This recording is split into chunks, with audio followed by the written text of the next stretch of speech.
Good morning. Morning, TK. Apom Boko dear. Nyame announce. Boko. Dennis Miracles Sabwaji, MPP Communication Team member. Dennis Akwaba. Lawyer, that's it. Me share order. We are come up, we have sent our boats into. That's it. Eric, Yemfa financials here. 10,933 injured in road traffic crashes. 1,828 perish in 9 months, and why a breakdown of number of accidents. I see nipa do a prayer mumu and now the name I want to cry say make us have feed ye share them check a because of COVID. Still, you figures no a cost. And then I become fast. And I pay much UTV I have for you now. Memfanchi Mudru, Emma Ura John Dramani Mahama, and Professor Jinano Pukwajima. And Ramesha Prof interviews or GH1 city. In fact, she was very excellent. Can send me my manager. I say, I am not an economist, but I understand the economy. The professor changing and say, ye here economist and some manage economy. Because those Ghana back under the 4th Republican Constitution, a man penning for ye nyo munyinano, nyo bia na nane vice, a economist. So, take what I say, pa. Yeah. Nyo bia na nane vice, a economist, and so omunyina kabomu, a juma, ema Ghana, etumpon. And managing economy is different from so economists. Because oba the situations in your economy no. And not now Tony.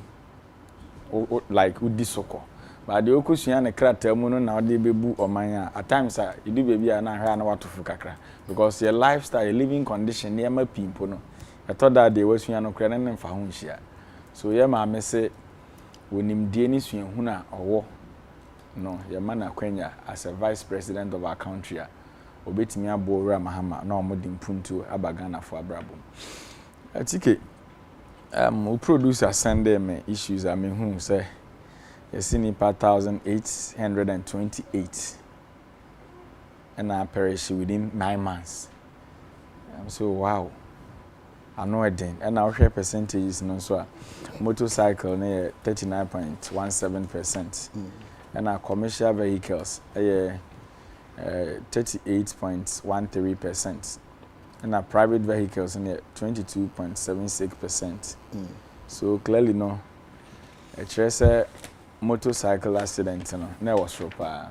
Nti we and be here ama NDC amanyoku your manifesto policy ye kan okada Prague ya ni motokin ho asem no e ho hia magana for ye pa because our kohwe motorcycles and enya the highest which is 39.17%. The legitimate questions I was ebusa ye ho ne say e den na ama motorbikes the ene doso.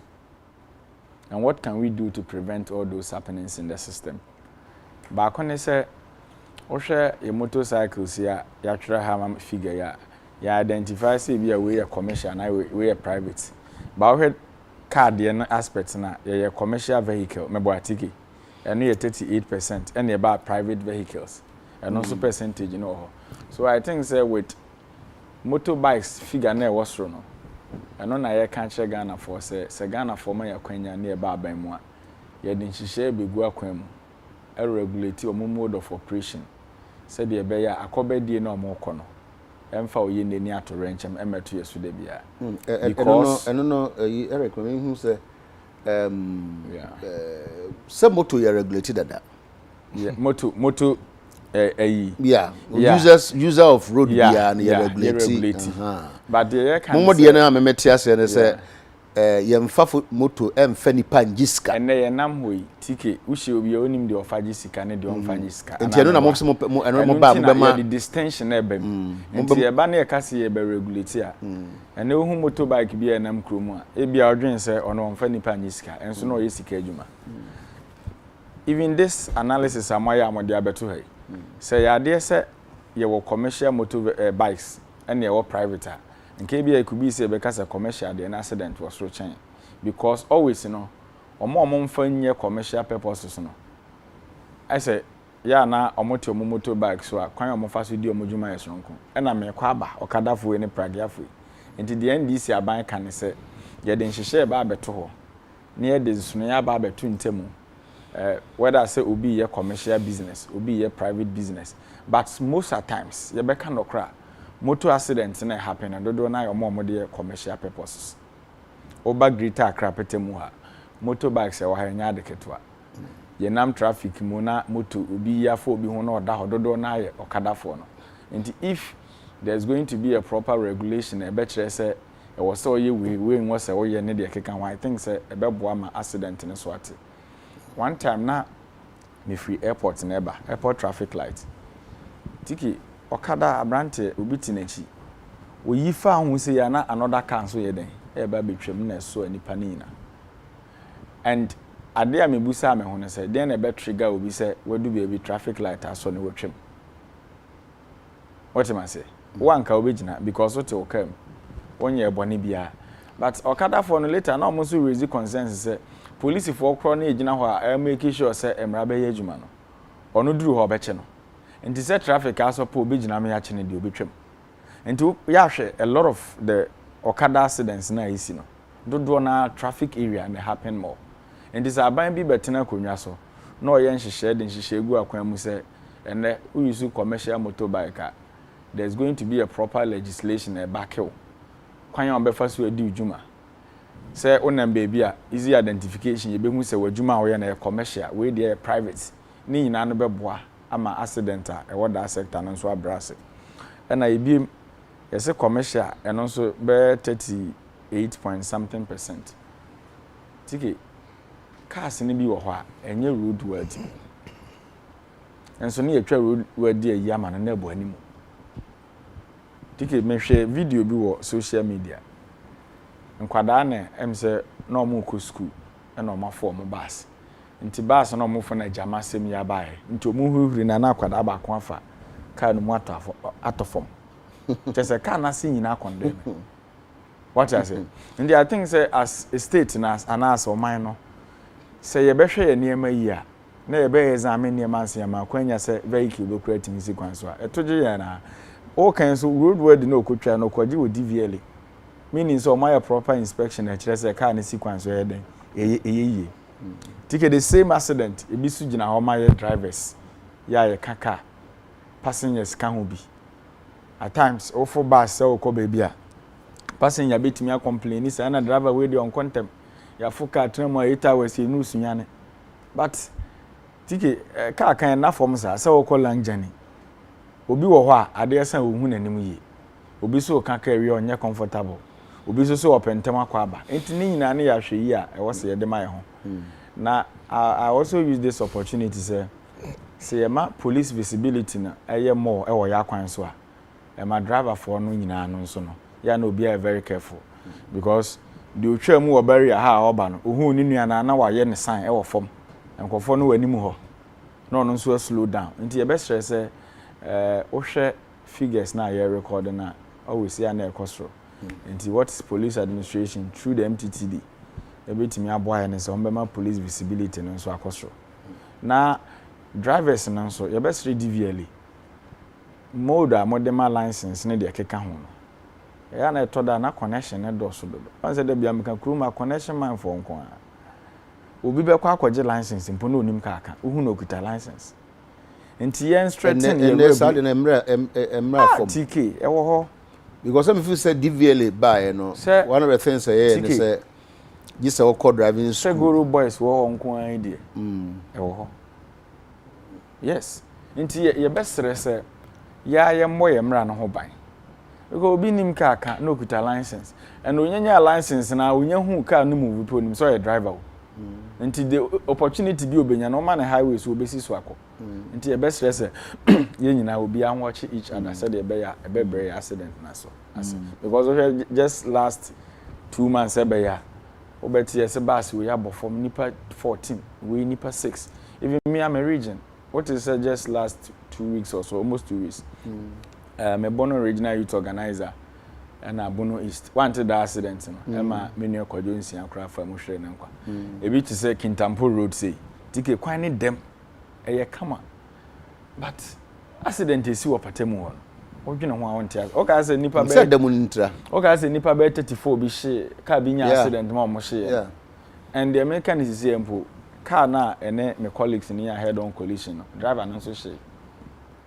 So what do we do? Your best say penning for a while by some of your highways no. I was say your dualization of our highways.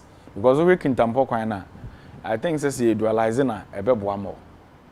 Take one with it. Said the was said them so nim kwano.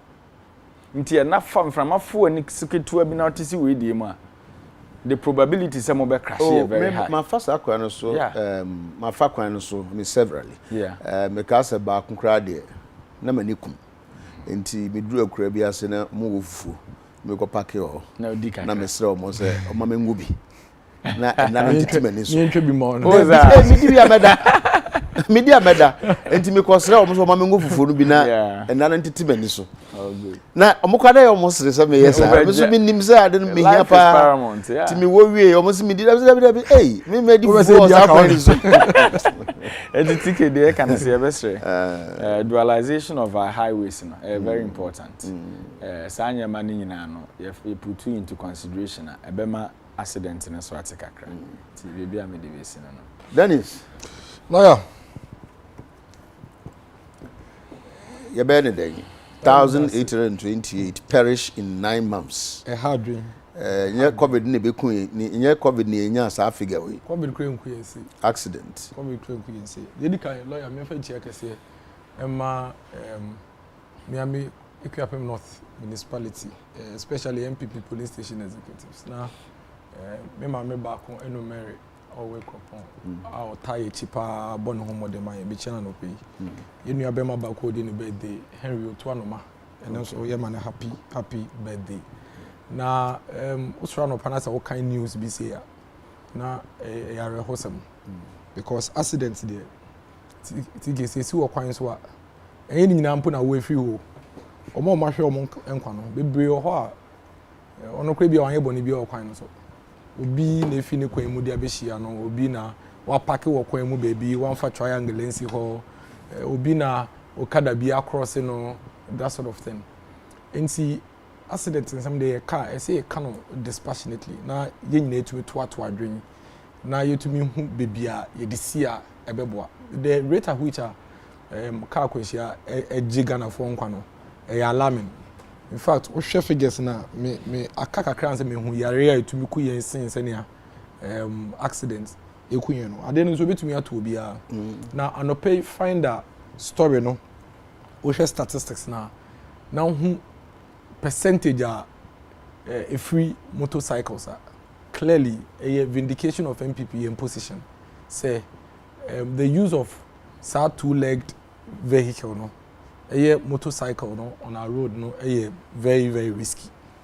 Now the risk level with it no too high as you to me agent alternatives na ye the so no anka ebeboy nyina as o man me nua no mendisi for UKJ and then the party disagree. Now up to now me confused kakra the same way a lawyer we are confused and say e dey important pa na ndisi for so mobile on be e dey nya kan ye say motorcycles no e risky until you reduce the usage on our roads a ebeboa you nim say already delivery services say use motorcycles. Most of the corporate institutions say will dispatch riders are almost all use motorcycles and say your okada ya no ye commercial armor eno ne doso eno na ye dodo eno so na usi fam sisi a wa beka ha obi hu bebre wo kan motorcycles be 10 bi etwuma 7 na 8 eye okada ena tool na bi dispatch rider na say delivery service bi see you to me hwe na ye reduce and ye yi sa okada issue ni fi ho it means that the number of two-legged vehicle motorcycle ye be wo kwan no so no e be less. Technically, a bit reduce casualties at Yebenya ewo kwan no so because 39% here you can once again. Over here no say 716 any accidents. Over here them be 600, 650 commercial motorcycles okada. Yaka ene yaka biom say say you to me improve urban transport na yema na effective ehun hia say wosoro anopa obetena motorcycle so because one of the reasons a man go for tena motorcycle so ye bia wosoro anopa na ofi adenta ebe adwuma na traffic ewo legon enti tena motorcycle ndo ne nemusa no ndo abedu ntem. Why don't we rather look at the bigger picture as a country na yen ka say yen railways here ya shas here ye improve ni maybe bia mete wo spintex akomo na area ho no yemu bebre yeba center of Accra ye the railways in eba oba no pa ubedu ufa eco bank nche na na train mu na there now there about. Why don't we improve upon it? Why don't you make it more efficient and effective? Say to me efficient and we here say nipa no be hwi atena motorbike so say or they be adwuma now we're putting a life at risk. And this if argument omo ye no has nothing to do with accident. Omo nwe accident no ye uti omo nsem nyina omo proposal on Okada no has nothing to do with the risk. Omo say the nyuma e ma mrante no anala yamboa. That is one of the major issues on my account. Say the nyuma e bre mrante no. Mrante no so di kaka and they have insisted say enye ne pe e na odi yes adwuma no. Why na unya osoro no pa obeka say ono de adwuma ya adechin bia no eku nipa no na unya obeye. To the extent say wo sorry fifie na wo kwa okra oyire okra wo ma no mu yem hyehye omo because the risk level is high. Yegina we at risk. Me ba no pay me driving na me dia ba. The risk level is high. Tike wo kofi a wo be drive the risk level is high. Ba yenim. Say between a car and I say four-legged vehicle no and a motorcycle. No motorcycle risk level is too high. And yet the rate of accidents in the crowd casualty rate no and so higher than the vehicle. The car no because how the motorbike wo say pam the risk the level like the rate I just say ubewu no high than say be out car mo car me no can say your airbags your buffer obo seat belt ubetumi survive ni ade. Why don't we find an alternative for these young people so that on be free sa venture yimu na omo kwa na omo hwe on daily basis no akofem ebiem instead of say yebeka say yebabe omo ka say be regulate Okada no crowd me menti ase ube regulate dem. Motorbikes are regulated by the DVLA. Omo ji roadworthy omo ride no ji license ni ade uni license untumi ride motorbike o motorbike ni registered untumi ride nti regulated. They are emrano can say send ye be ye mfan ye commercial say be kwa ha na matena se na magiska ni ade no ye yi free ho ebe ma usage no wo kwan no so akofem na reduce key carnages na aye den e wo kwan no so nti dey regulation pan and this force omo de ba omo de ba. The only thing omo de ba ni say ye be ka say oh ye jam egum sisi ya no Okada enye illegal biom obie to mitri obie to me the sanipa. That is what they are saying, but regulation there the regulations are there already. When it comes to regulating of motorcycles, what would help us as a nation? And they say, once we have identified, say, venture motorbikes, motorbikes usage risk level is high. No? See, to me, reduce the numbers, the sheer numbers of the motorbikes on our roads. Near providing alternative mode of commuting our people from work to their homes and their homes to work. Reduces our accidents because. So long as ye jai motorbikes do wanna go kwan so na dey ticket numbers no say ya na ebi ho no and na yem rant ne yem mane ye nuanom no a omo ye into the venture no. This is what is going to continue to happen to them, and that's why we are proposing nsroma as much as possible no we are going to give them alternatives. We are going to provide alternative forms of livelihoods for them.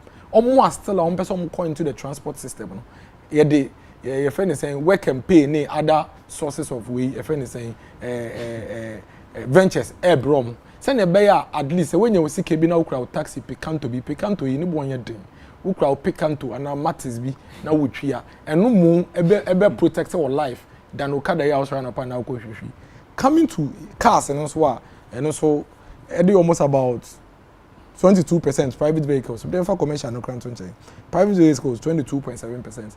I think no has to do with our attitude. Say okay, so we took coin from Accra now Kumasi. Now Hesania, some of our people behave on the road that they are not aimable. Nipa baku to me who cars be 10. No kwa. It's an say be a Okra Range Rover and now Okra Land Cruiser. No kwa CSC. The be kumsi say now or Packers 10 no. Eto de be a utumi kwa obekọ no uti ya obekọ na trailer bi asai si. baby I would do with me then no because no akwa kwashase until so washa a lot of our highways accidents no head on collisions a lot of them head on collisions we yenyen dru baby a ye beka say ye kwan no ye dualize no yenyen dru baby ye beka say be the medians be aba kwan ni mu a say wo kwa obepem until then what do the only thing we have to do is say ye be respecting road regulations any road signages na wo no obi to me hu say ye say high bepo until no slow down bepo no so no be paka no.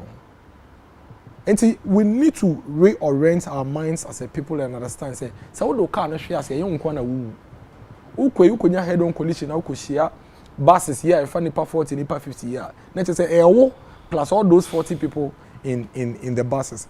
This issue has come up severally. The Biana road safety for can wasem normal the statistics ba na MTTD for can wasem you be share it's a high time we have a conversation around this and we need a long-term conversation and here the short-term and the mediocre your friend is saying solutions like yebema obi lines and say on find commercial okada and no that's not what I think. Just a conversation na yebenya na say yebe serious with because conversation be ebenya bia we be free mu aba.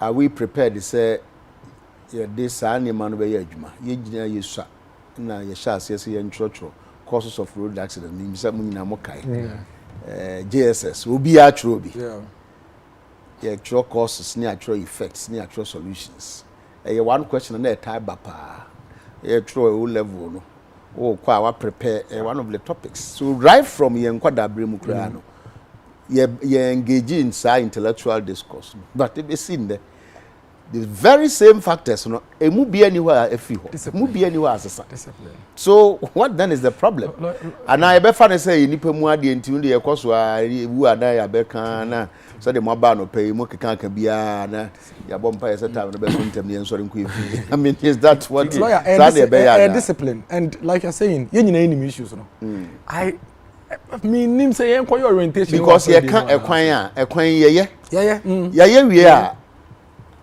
in fact ironically no ekwan ya ye be sheda ye ni ye pa no say na erekeke eto da kwan na ye ni ye no mo na dey accident ne ba ye to me say ska ye kwan ne pa maybe ebinim ye o mo man so a ye ene say ye driver na unya accident ye sanction will not only be a criminal sanctions but even the kwan no so no mpo no bi kura yetimi je wo like how dey am say yem fa bi ma I don't know yem wanwa pa say be si nena ye Ghana ha sa de no ye nwene ho say ye be ye sa de no bi you know because ye ba bia na o nya accident na o benya license no kura o be bre yetimi downgrade you unless maybe the Eric canon so be adwuma which is also possible onipa ko no be say fa kwa bi so akọ gen license no bi kura ma you see so well TK but quickly answer na menua Dennis on say topic amodemai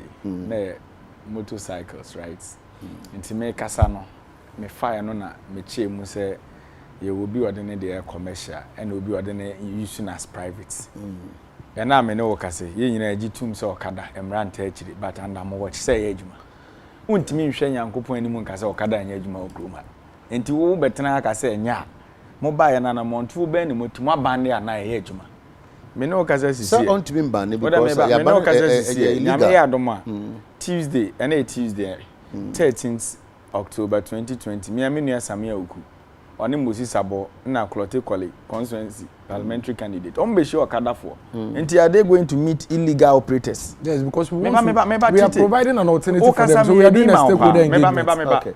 TK because baby or the fire enti okada business ye illegal and am watch national organizer ni team ekoshia illegal. You could provide the alternative. What am I say? And you are telling me say Picantonia ade bo form. Wona ne bo form o okada na obi twi no obi na ato ama no mpo. Enti ubetena aka alternative ni say mo be mo cars nkete te say de ba omia ade o kan charge no kana. No, it is not easy. Yen try say ye be regulating nyema say de be ya road accident ye nim say omo contribute here e be so drastically. Tike me no ka say me nkuta license o ye me den car me into that because I know my right me boa because de me chiri ni say me pa police ni achew. Say ache me. Nti menua na ono ene okada no yiso abide the regulations aba okuta na license bibia kire so ye commercial utimi de ye na adwuma o qualify so ye na adwuma fine even a mass accident to ntwempo so bete traffic light so obegina onsuro se yebeche no all these things are glare obi ani but Eric ye di nkomo yi ya dwen ho so from this perspective. Okay. The ntia my din is say Yeah. Ye nyina asoman. Yeah. Sa ban ye nyina ye say ye oman na ye dwen hu say. Se mamoto eye commercial la. Okay. Emwa ye. Ebre bi atwam. Omo no mo pass mra. Me kwara me person me kan say as oman na ye yes ah. Ene nei ye wie no so no. Ya nya ho hwe say ade na ye say enye no. Ye si ano. Eye adwuma. Ye gusua na ye adwuma. In fact, doors. Now, risk no osro. Yeah. Pa. Found regulation kura by the still risk no osro. By the nature of bike industry, because a tough for man. Car de bo for man. That the na be bo for man san na nipa no aka no. Moto de onipa no mom na di kan e tough. Na de no kwa koto. Asan na de na kwa koto no. Enti risk no osro.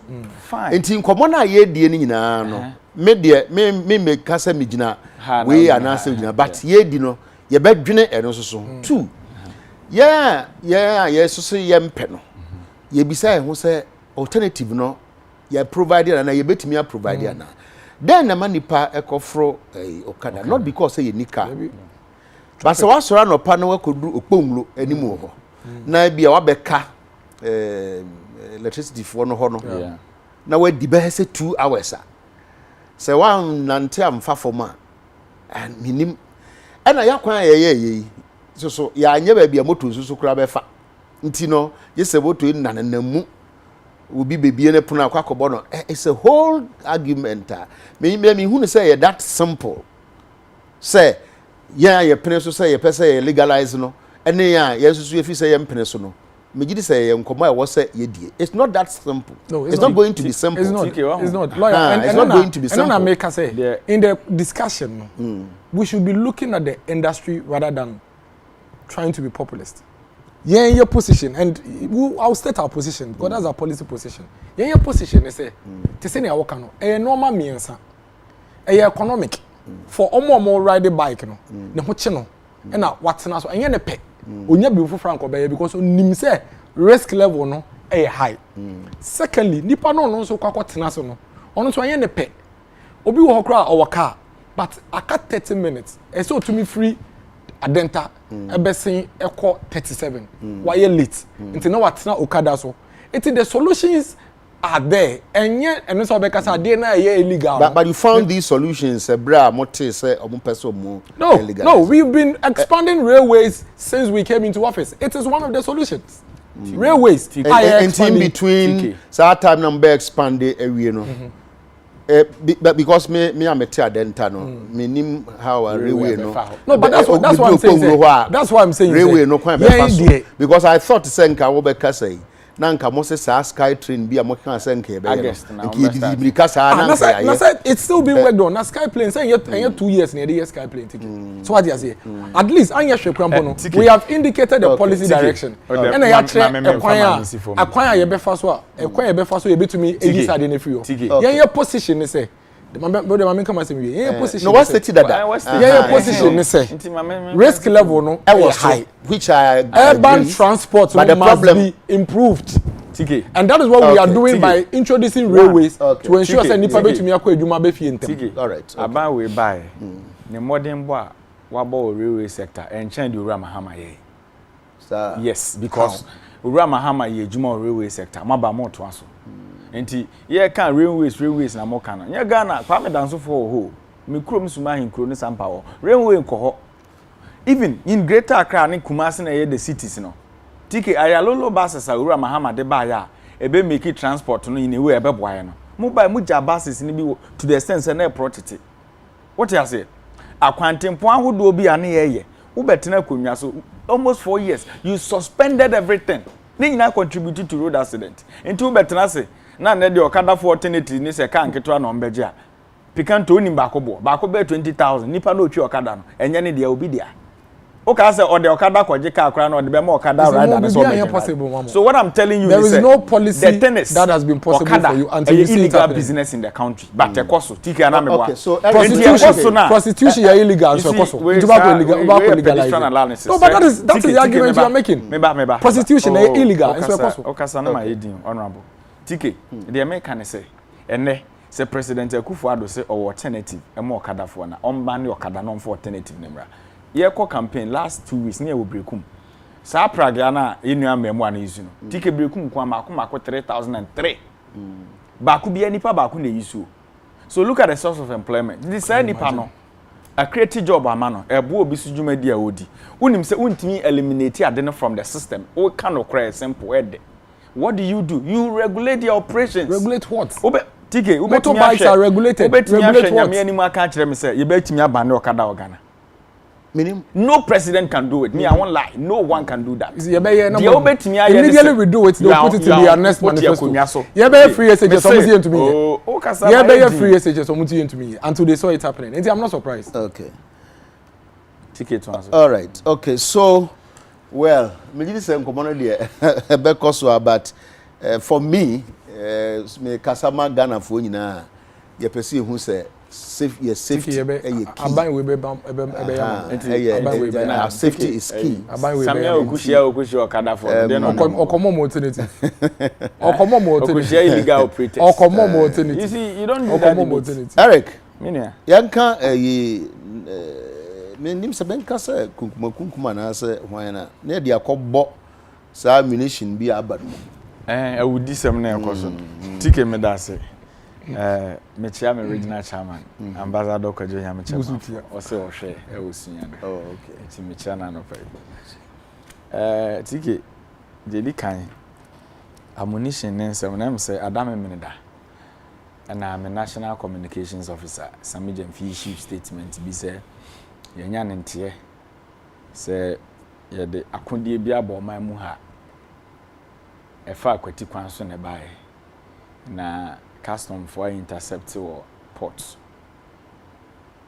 na yema number of ammunition pistols and do 436 or so na ye kan neema container port ya na egum ne neema hodo na ewu enti that day me post to on my wall social media and I'm say ye nuanom UP for asifo MPP for ebi mo lambaste me say sora propaganda nkwa na ye nya nokre ne ade it is already a statement na de buy na ye the copy of the police statement kwa na mo peke ye ne kan ho enti meaning say your source baby na e free bana no eden pa so yesterday na Ghana Revenue Authority enso de communicate ba abonten say omahu say krata bi circulate say yes akondie bia bepie mu o my Ghana na ana ye no kre ye dodo sei ensem a ye state ye ni nyina e na omusisi so ba okokrata no eto ho ba bia that is the conclusion stage of the statement no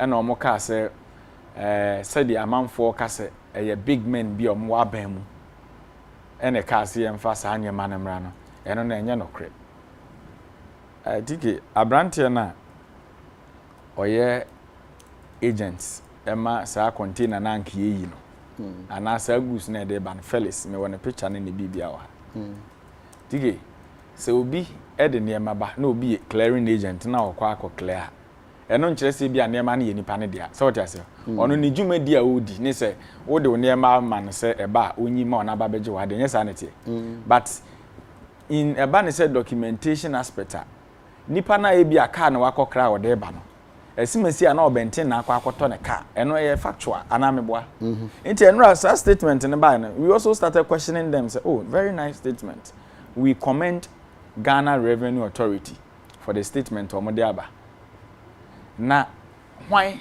ene de sa akonde ne ba because mo dikin atwe wo krata num say nipa no fa akwati kwan so ne ba wamfa mra kwan so bia 2 agent na okoko clear goose no police for copy ne quickly so what must say nti police for copy no e dan ya obebo de niema no ye ne dia nti ka o de statement yi bai agent no ya frɛ no niema na esimesi ana company A or B ene kra ne niema nti ye nhwehwɛ mu akɔ eno de silent but yeso ye nte ya ye te ye ne say time omo che nema no wo porter omo de call marine police station wo Tema Port no yenya mpanimfo bi ya wa ban mu a to the sense omo soma nkofo omo call police station no say omo release atuo no mo back tige wutie me pa yen release atuo no omo say hemfo a oh mpanimfo a wa ban mpanimfo oh abibi mpanimfo ya na tike mu din de say we tie me ba me ka asem no so nim ne ntia be bisa sa me ba metewase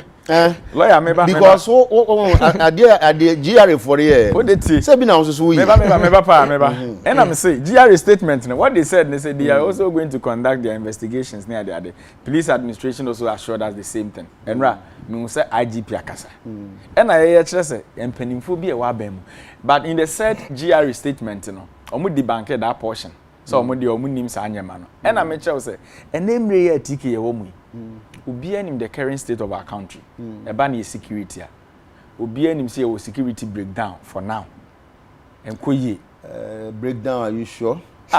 Breakdown, are you sure? Now manya ya timu ade beche na ya twe anwea asi lorry kwan ade beche na ye shitas ya so your security challenges no, but to breakdown, say breakdown there me ba tike I will justify o manya ya timu ade beche ye si bi motimi akọ police station akọje police vehicle allock police officers no cells aje omotuo aba tike what again o manya ya timu a ade beche yesi ya 2 wa ha ade beche hwe honorable mrekidu ka de to ne just 4 days ago or so yakọ ni fie emrahye bedwani oni fie yakọ twitwa ya de second twitwa ankofo ewo ni fie ade chin ye emrahye bedwani baako ono yabo ni tu aku no ne driver ono nso awu 3 days before ansana ye bekum emrahye bedwani ni na Ashanti region for driver that there no I'm not too sure because it came me kan but I'm say che mo ba survive porters ya mo so munye stadium o ba sa wonim say wa ko bi so mbe kan che so wa nye sa mo in fact me porter bi a me kan ade o na majai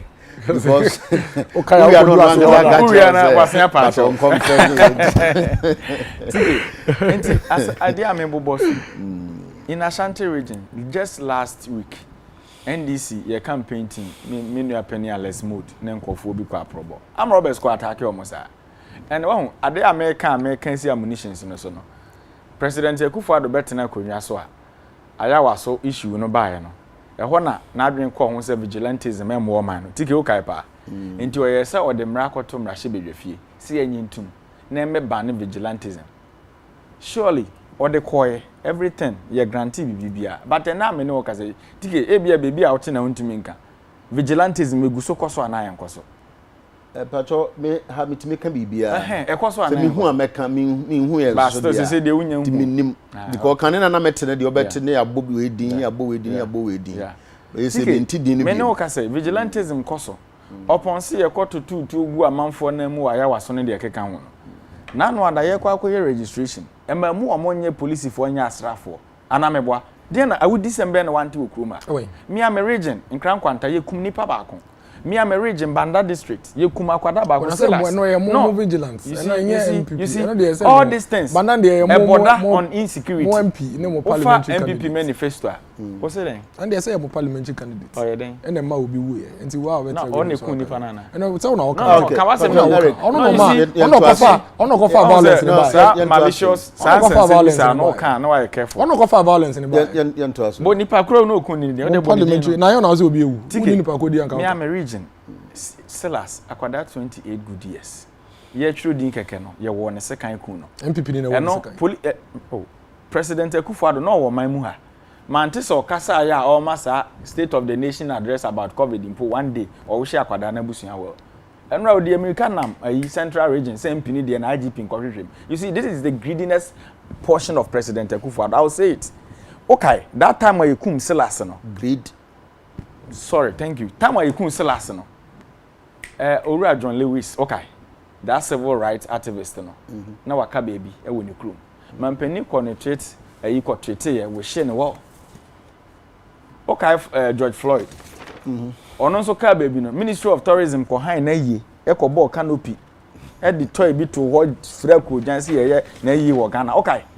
minimum busu opinion otena konwam Saturday say Akufo Addo na aka adenye nuanom mo akwada ye wo ne sekan enye ne yesi nuanom no mo me say akwada ye wo ne sekan kun ya wo banda president and comment ho da that same period mampani na Addo Koko gina Ashanti region say dintwere na ye twere no hu dintwere ya asomdwe da echensa okay at the same time now honorable Muntaka the policeman MPP vigilante fo bi akotwe pistol e wo policeman or she police uniform so at the end of the day kosi say the make kan kosi ni say they were president Akufo Addo ba ye ne this hoodlums etimi eya akakabensem okroma no tike hwe me se me under president Akufo Addo na metimi aka kire say ene national security fo na mo di to di agro kane uhu obi oye national security operative kroni baby ani to bo ene under president Akufo Addo national security for no hu nipa na omo pepeto ho because enye wanwa ye twiro din a whole minister of state how akumsen MP etimi yitu o se ono ama one shot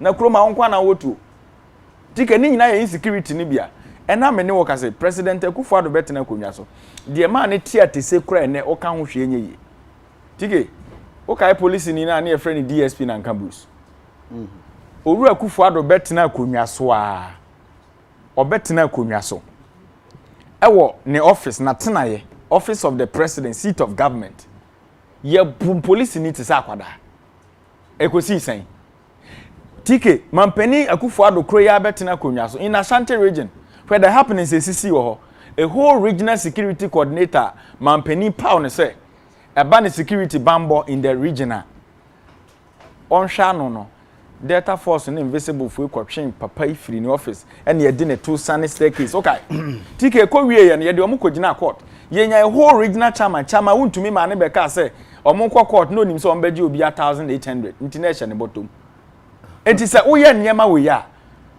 are you saying say you are the sitting president no who make sure say obema ye yasumdwe and don't forget from manifesto in 2016 cover na ko page 147 chapter 14 Tike, by then, adie BAC ya ne border on our security. They attributed everything to President Muhammad. Very good. Okay, pa. Because munyina mo nkomo no. Yes, enunti na make say ne abato mu na ekui.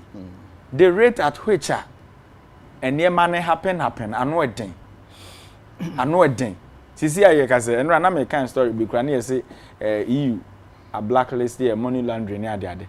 Me ko kan factors that contribute to sanya man bebre what you say ni nyina sa udi sem nyina rule of law enya adwuma ne de keka ho nyina ka ho enti e besere mampani Akufo Addo wona ye de Ghana japade nyina hye wonsa enu nti na ba o minister of defense wo ni 2 deputies wo interior minister wo 2 deputies wo national security minister wo ni deputies wo regional security coordinators what conform asan ko district security coordinators okay what you say now man no munyo ade be party regional secretary Charles Bisiu ne mreku duka mrahye bedwafo no mo box ni dabi ni anu achi ne yakotwetwe na busu amfo seka etwa yo lawyers say they dikan NDC for no they are very very poor in government and extremely incompetent in opposition as well SEBS for your Majuma Dada airport.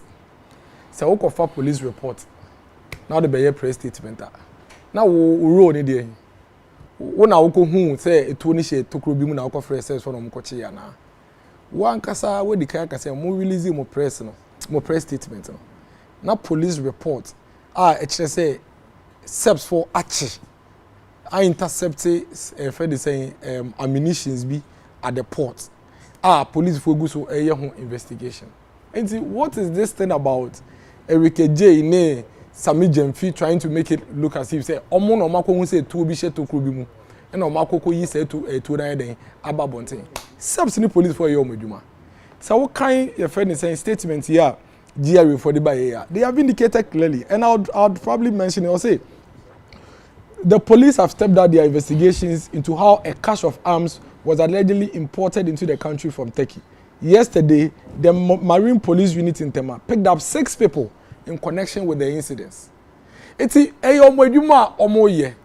doubt if this is the first time police for any GRA for Ayadei Achin Crawford. Again, what was a Anka GRA for a release your statement?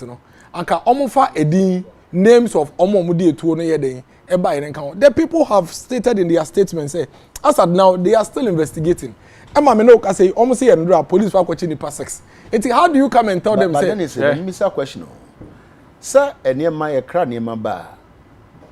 It bears the pakro now important. Yes, but who himself will port wa. Nipa or ye no man who juma and a clearing agent. It is a person we investigate, it's a person we proper investigation and who the brains behind. You don't rush into the public to go and put no, yeah, I get it. But you don't rush into the public on the surface, no. Yes. Sabria yetimi abo agent needing. Because we didn't have any problem. Only any problem. It is so any problem. Sir, now be the importing. And let me tell you, I've dealt with a case. Ubi free baby, say the near my brain. Nipa in the new and he said, if we are willing to put out what is the essence of putting out the names at this time? Let me tell you something. Ebi amenoka say, nipa do do a omo importing etu illegally a esi port afena GRA ba be hwe ho. Ebi omo ye be 10. Ebi omo ye be 10. News aba say ya chi nkrofo bi nti ya chi obi. Oh, mama come asem, waka wasem, let me speak. News aba.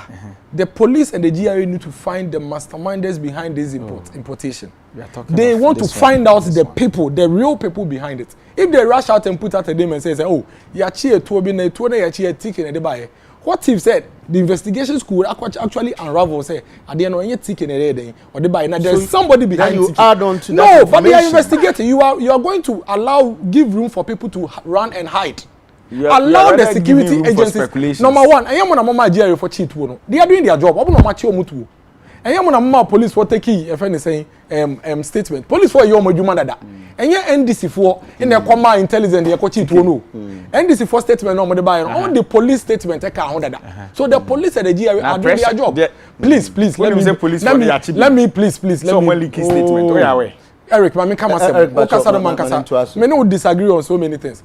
Police for your mojuma. Enyam na moko kache omo so omunchi tuo. Enyam na moko kache GRA for so omunchi tuo. But you see NDC no aban na oman no omwo mu no bibia your politics mo. Including the fact that when the GRA even arrest illegals at the port your politics. What ha catch and say MPP for mpenimfo bi koye say GRA for release etuo no ni department mo. Lawyer say NDC for ampane ampa wodin ehun ye say MPP peni bi ewo GRA say yen release etuo and in the past 6 na ya che omo na nka wo gidi say NDC for be come on atum ebi omo so ye investigate there be come on atum omo tro omo statement kra omo amfa police statement anka ho motumi akwa tumi anya statement a ya tro wo police station aka mo press release ho na mo wodin of MPP penifo omo say you see this is not the first time they are doing this. 2008 now MPP 4 times yeah call into election they did worse things than this. They did worse things. Want to me release a list.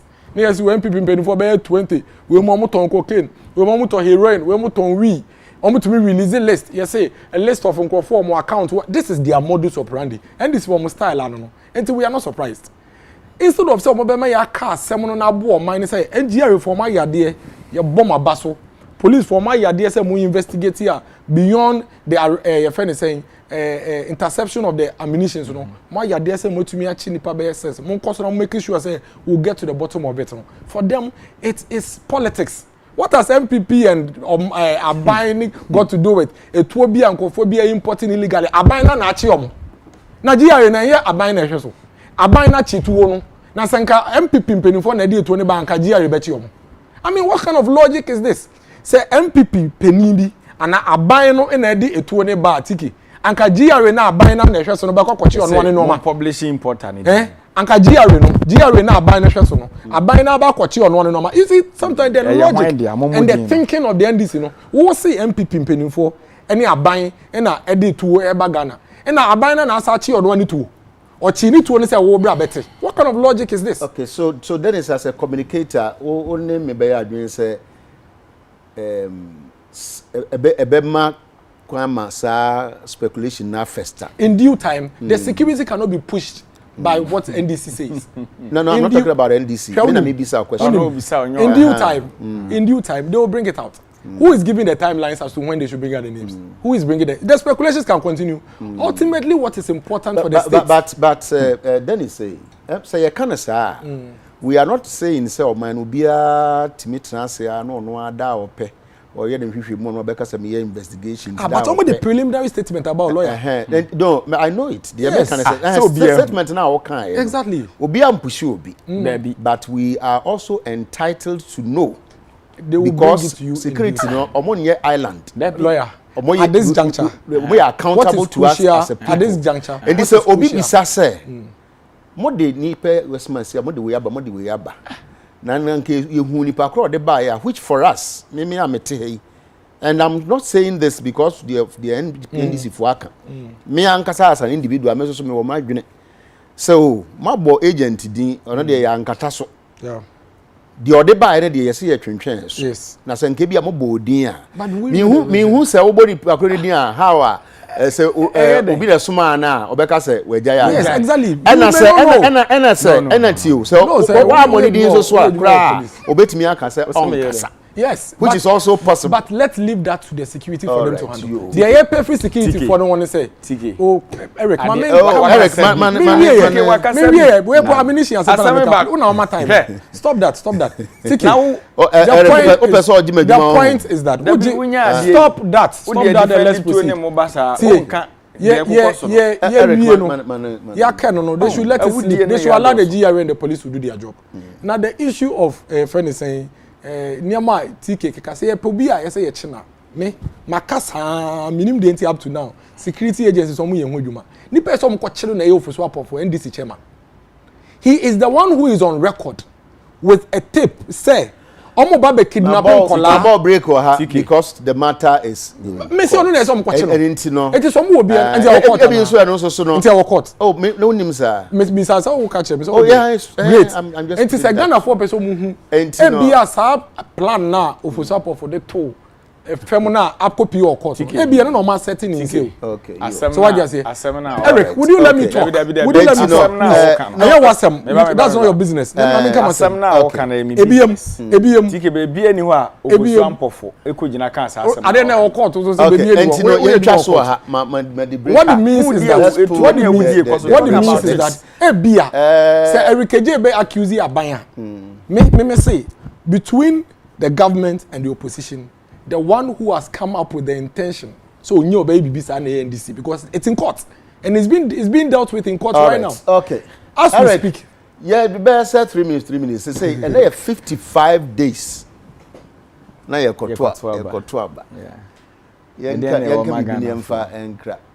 Kanana nke pese ye yinu maako nso so. And then am kan kira manfo. I think say baby yakwa kodu electoral calendar no ye electoral commission. Or vetting forms are more buy. That's where we are now. That's electoral commission. Okay, almost who? We saw tell Monka. Omweni ability. Tike me da say aka enefo abe adonum sia say de okan na yakwa akoto aba. O say adonum mu ana say adonum sia. Adonum say adonum na efitu da be. Yes sir. Nya adonum nya na efitu. Adonum num. Say what twi kasa akra. Ompese embre no be so de. Aka no no atune de awi. Aka nefo adonum which is 55. Oh, interesting. Tike me wogide mapa say Ghana for be kai NDC for. Na yetisi mu a ye koye nto abono. Alternative a ye wo ene ye ka kire Ghana for. TK ensem a ye ka bi ni se Ghana for ma yakwanya na ye de abanwa na hye NDC amanyo ku nsa okoye health sector ye de free primary health care eba ye ka free primary health care de kire ne se ye no mo a ye tene nkrase a obekọ chip compound health center clinic eba bi si district hospital na we patemu no enti se me krom na wo na okosampa district hospital a and the free primary health care policy no okwa a free the here ne say o dance di e kire say o ye Ghana ni mapa ye here health insurance and san na yetimi ahwe at that level nti NDC for ye say yes Ghana for munya yadom because ye statistics and after a needs assessment ye dey show the people's manifesto no ye hu say Ghana for a war insurance NHIS no so no ye be 40% of the total population. But omanya wapomudin si people no oya ade bia ya na enwie peye nti wura mahama se Ghana for ma na kwanya se oya akwada se oya pani se afi na we are the ntemu ne de keka ho bia no oko hospital from Chip Compound Ecosi District Hospital a free a owura mahama ban ebefa ho ka tike ebiem and the health sector krona no owura mahama ene no pe na be kan o da bi se me bobo so wa ma me 5 minutes ma me keka bi me ma 5 minutes me ma 3 minutes o ene man te ene me ma 3 afi na sha di ba ko ka ho ene afi na sha obie ti me ma Dennis so ena ebiem ye nua no mo a tertiary institutions across the country so we University of Ghana UCC Winneba nursing training colleges technical universities teacher training colleges owura mahama say because of COVID there's going to be a stimulus package or better aban a na academic year best start won so no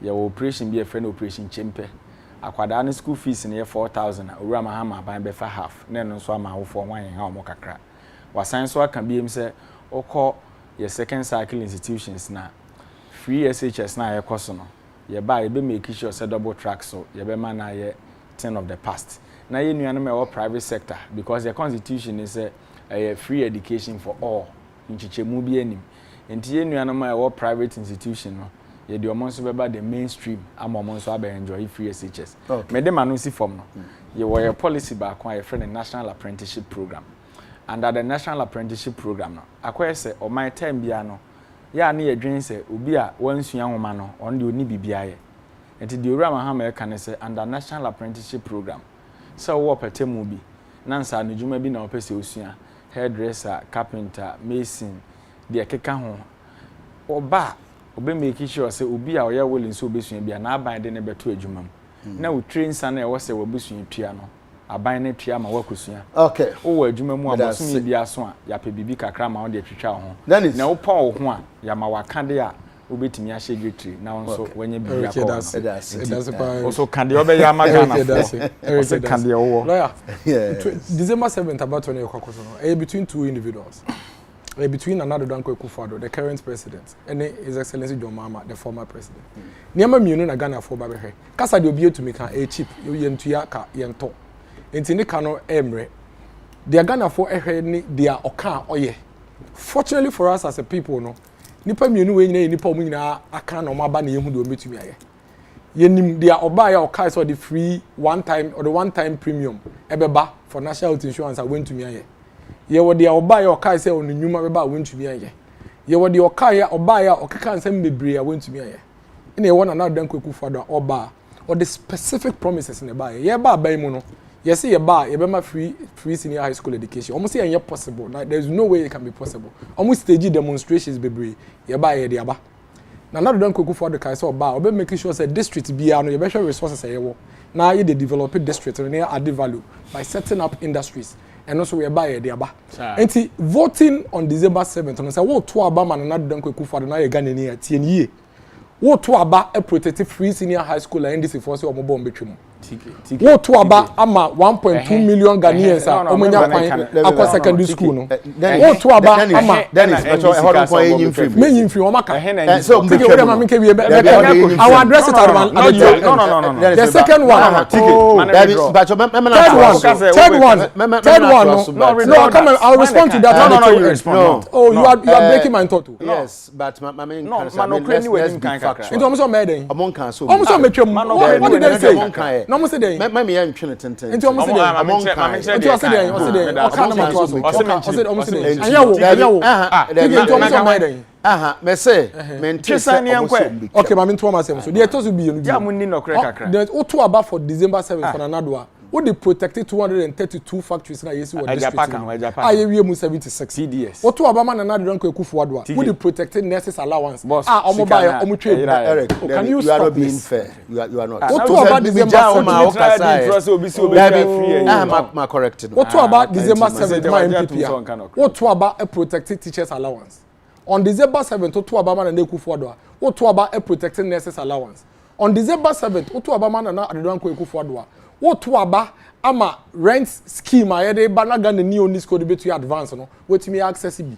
on December 7th what to aba man na Danko Akufo-Addo what to aba ama yen kola omo wie 1.2 million omo course secondary school free ya on ba be ko university a ebi mu ma me no mu ni school de on be ko university no what to aba e ma de ne Ghana card pe enye sika o de be den o de betua ne school fees se wo to aba ma Nana Addo Dankwa Akufo Addo a wo protect 2 million jobs na Nana Addo Dankwa Akufo Addo ba e we provide no ebiem wo say to aba ma na wo to aba ama aban a under 4 years obese create another 2 million jobs na kura no ye mrante na omu ni adwuma ye no se wo to aba ma Nana Addo Dankwa Akufo Addo a wo to aba ma youth in afforestation wo to aba ma YE enwuma wo to aba ma NAPCO I serve as stopgap ama unemployed graduate ewo Ghana. I think me man who me din chia kese Mr. We dey me din chia kese ema me hene what chia very important Nana don't fromante you know Nana don't fromante owo latte very young vibrant chief and in the 17th year on ascending the throne or tena konwa so na we di just about don't fromante me chia no papa ebusanfo ye ba ne yamanfo bisa se yesensem bi esi o UCC ade ntina yenka ho asem mu bi no asende yen message anima no bi ho a na yesi ye confirmation asa ntina e ma ye twentwen so ntino se yese ye brabra so but yese ye betwen na ye tietie mu yi a na se ye university for mpanimfo a production wa ha say ye news time ye sure say ye disa report ni nyina no ebebra mu anopay unu ma mote o monka ye Eric uni baby odi ni birthday Saturday na wanka na manka nsema I friend Araba or we have been wishing belated which are not do for okra wakaya se no so kra me baby dedication bi o se meye Dennis nso wo bi anu aka uni nso apebika Henry otu no ma di ni birthday ne Emmanuel Asamoah o papa eye Oliver Asamoah officer immigration o papa ye menua prekompe enti Emmanuel enne na wedi 18 years enye small udi 18 na utimi koje license na utwika utimi to aba so we ko university so no I free so and they go for I mean I was said that was would wani pa ba ko any 18 birthday Eric that's Dennis so madam you best say share bi some baba if it's some TK nyame ya no ma Jeffy or see na your birthday okay TK yeah the jumadi bi so hyehyɛ so UTV ha o efi memene da ai bai your friend ne bi ya wona be ananso just wona so Adam memene da bia yeah yes ati o UTV na my UTV for now so ebusa for mama nka say no grem